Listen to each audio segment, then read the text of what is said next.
शुभ सकाळ सगळ्यांना. आज माझ्या सिसची एंगेजमेंट आहे. चला सुरू करूया आजचा ब्लॉग. मी आणि माझ्या कझिन सिसने उठल्यावर स्किन केअर करून घेतला, नंतर थोडा घरचं काम केलं आणि ऑब्व्हियसली भूक लागली म्हणून आम्ही वेफर्सवर अट्रॅक्ट केलं. तयारीला फुल स्टार्ट झाली. माझी सिस्टर ब्राईड आणि माझी वहिनी दोघांना पार्लरवाली दीदी रेडी करत होती आणि सिरियसली सिसला लेन्स लावताना तिचे एक्सप्रेशन बघून मला खूपच हसायला आलं. मी घरी रेडी न होता डायरेक्ट हॉलमध्ये रेडी व्हायचं ठरवलं.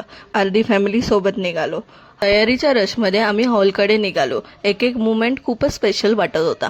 हा आहे आपला engagement venue, Shehnai banquet, Virar west. खूपच सुंदर आणि लक्झरियस वाईब. हॉलमध्ये पोहोचून आम्ही डायरेक्ट रूममध्ये गेलो. सगळे ऑलरेडी तयारीमध्ये बिझी होते म्हणून मी पण फटाफट रेडी व्हायला बसले.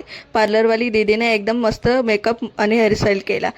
रेडी होताना एकदम एक्साइटमेंट, थोडी घाई. एंडमध्ये रिझल्ट बघून खूपच सगळं वर्थ वाटलं आणि फायनली हा माझा लुक करवली modern, full ready and full फंक्शनमध्ये. कशी दिसते मी कमेंटमध्ये नक्की सांगा. तुमचा फीडबॅक मला खूपच इम्पॉर्टंट आहे. आणि थांबा, अजून काही बाकी आहे नेक्स्ट ब्लॉगमध्ये. तर सो टिल दॅन बाय.